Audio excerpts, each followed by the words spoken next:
पूजा मेहता और मेरे YouTube channel स्टडीनेटिक में आप सभी स्टूडेंट्स का वेलकम है। बच्चों, यहाँ पर मैं क्लास 11 की अकाउंटिंग पढ़ा रही हूँ, जिसका चैप्टर 8 जनरल, उसके एक्सरसाइज के क्वेश्चंस करा रही हूँ टीएस ग्रेवाल की बुक से। अभी तक हमने कुछ क्वेश्चंस कर लिए हैं। आज जो मैं क्वेश्चन लेकर आई हूँ वो है क्वेश्चन नंबर 8।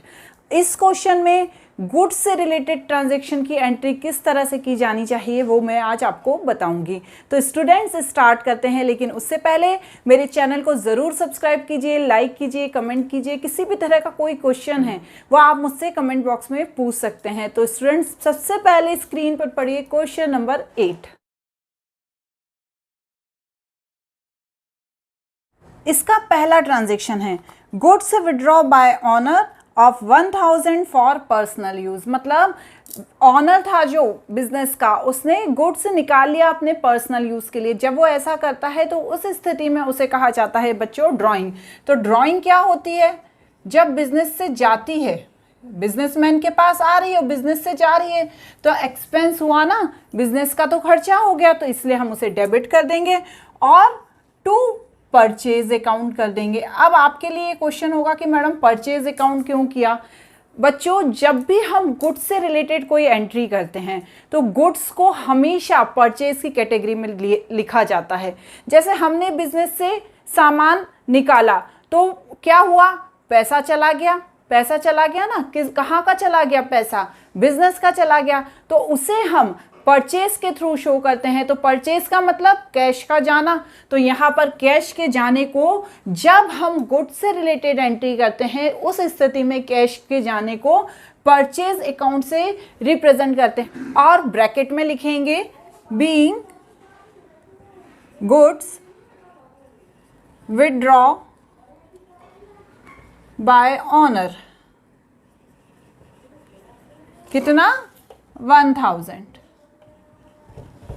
ठीक है, कौन सी डेट का है? 1 अप्रैल। अब 2 अप्रैल को क्या ट्रांजैक्शन है?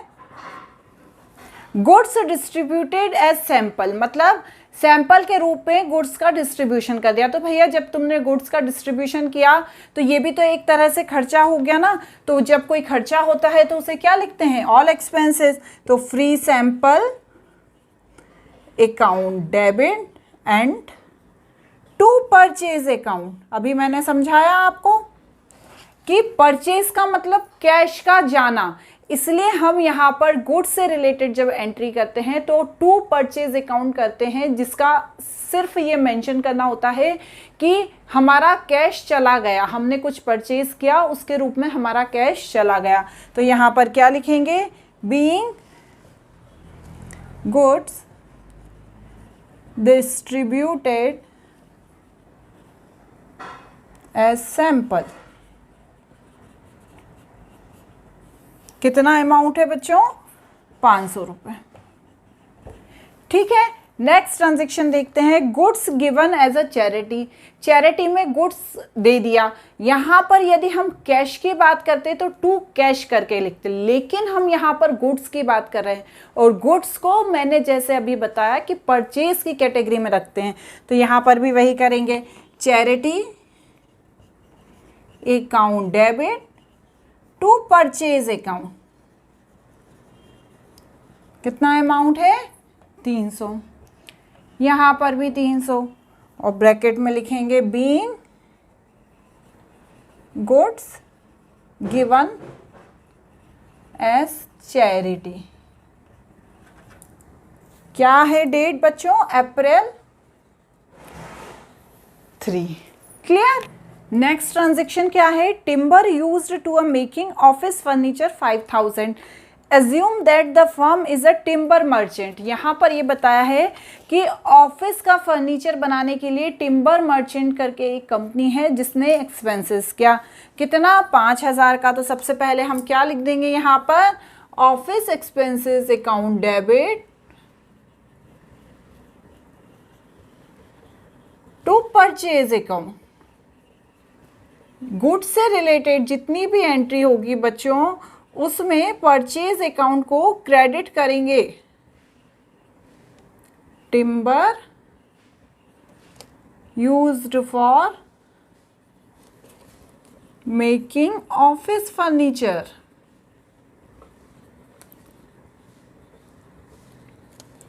कितना? 5,000।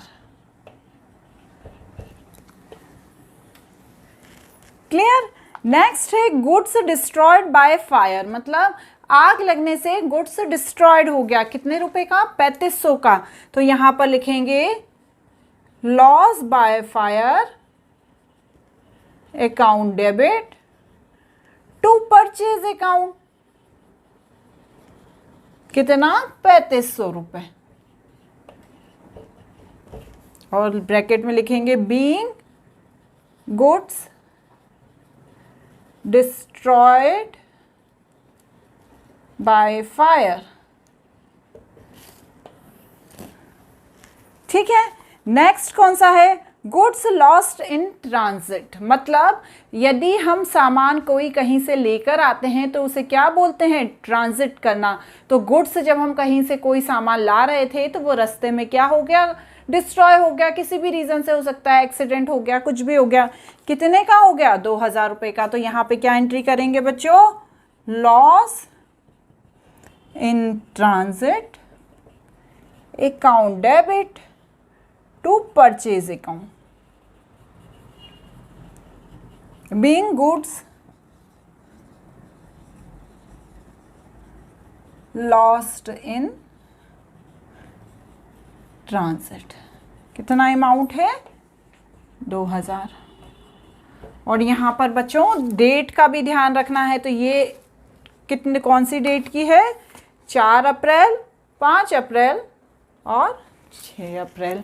इस तरह से गुड्स से रिलेटेड एंट्री करेंगे। बस आपको ये ध्यान रखना है जब ये मेंशन किया हो कि भैया गुड्स के थ्रू हमने सामान खरीदा, या गुड्स हमारा जो बिजनेस की मशीनरी है वो डिस्ट्रॉय हो गया, या हमारा गुड्स हमने चैरिटी के रूप में दे दिया, तो उस स्थिति में परचेज अकाउंट को हमें क्रेडिट करना है। अब हम चलते हैं हमारे नेक्स्ट क्वेश्चन, क्वेश्चन नंबर 9 की तरफ।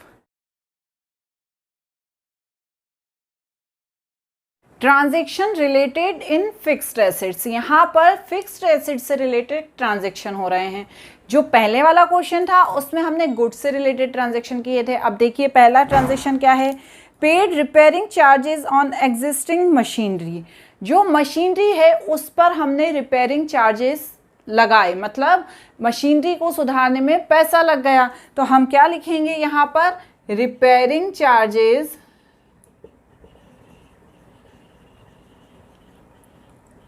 Account debit to cash account, क्योंकि भैया हम यदि कोई चीज़ सुधरवाएंगे तो हमारे पास से कैश चला जाएगा ना। ये फिक्स्ड एसेट से रिलेटेड हैं, ये गुड से रिलेटेड नहीं है। तो यहाँ पर आपको ये चीज़ ध्यान रखना है, क्योंकि मशीनरी क्या है? फिक्स्ड एसेट्स है। अब यहाँ पर being amount paid for repairing, कितना अमाउंट है बच्चों? 1,000। ठीक है। इसकी 1 अप्रैल की हमें डेट भी डालनी है। अब नेक्स्ट ट्रांजेक्शन क्या है? परचेज अ न्यू मशीनरी, हमने नई मशीनरी खरीद ली। तो भैया जब नई मशीनरी खरीदी तो मशीनरी तो आ गई ना हमारे पास, तो machinery account debit to cash account, cash चला गया। कोई चीज़ खरीदोगे तो कैश तो जाएगा ही ना। तो बीइंग मशीनरी परचेज्ड, कितना बच्चों? 42500, 42500। ठीक है। नेक्स्ट है paid freight and carriage of machinery. यहाँ पर क्या किया हमने? भाड़ा चुकाया मशीनरी को लाने का। मतलब ये जब हम मशीनरी खरीदते हैं और अपने बिजनेस, अपने ऑफिस तक लाते हैं, उसका एक तरह का भाड़ा होता है। तो यहाँ पर क्या करेंगे बच्चों? जो मशीनरी है उसका खर्चा है, तो हमें यहाँ पर मशीनरी अकाउंट को ही डेबिट करना है। Machinery account debit to cash account, ठीक है ना। Being amount paid for freight and carriage. जब इस तरह का कोई खर्चा किया जाता है तो वो मशीनरी में इंक्लूड होता है, इसलिए यहाँ पर मशीनरी अकाउंट को डेबिट कर दिया जाता है। अब हम नेक्स्ट ट्रांजैक्शन देखते हैं। Purchased a second hand machinery 18,000 की, हमने यहाँ पर सेकेंड हैंड मशीनरी खरीदी 18,000 की, तो इसकी एंट्री कैसे होगी देखिए स्क्रीन पर। जब हमने सेकेंड हैंड मशीनरी खरीदी तो मशीनरी हमारे बिजनेस में आ गई, तो machinery account debit to cash account, cash के थ्रू आई, कैश गया मशीनरी आई, लिखेंगे यहाँ पर बीइंग ओल्ड मशीनरी परचेज्ड, ठीक है, अप्रैल 5 को 18,000 की।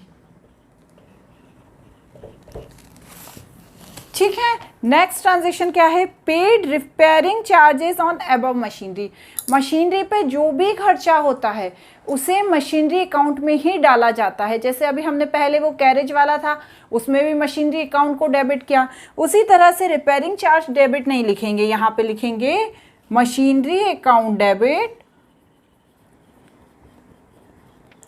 टू कैश अकाउंट, कितना 2500, और लिखेंगे बीइंग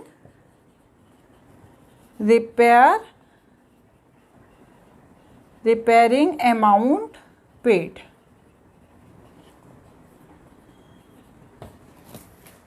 ठीक है, इस तरह से बच्चों आज यहाँ पर हमने 2 क्वेश्चन करे हैं। अब नेक्स्ट क्वेश्चन हम हमारे अगले वीडियो में करेंगे। आपको मेरा ये वीडियो कैसा लगा मुझे ज़रूर बताइएगा। Thank you.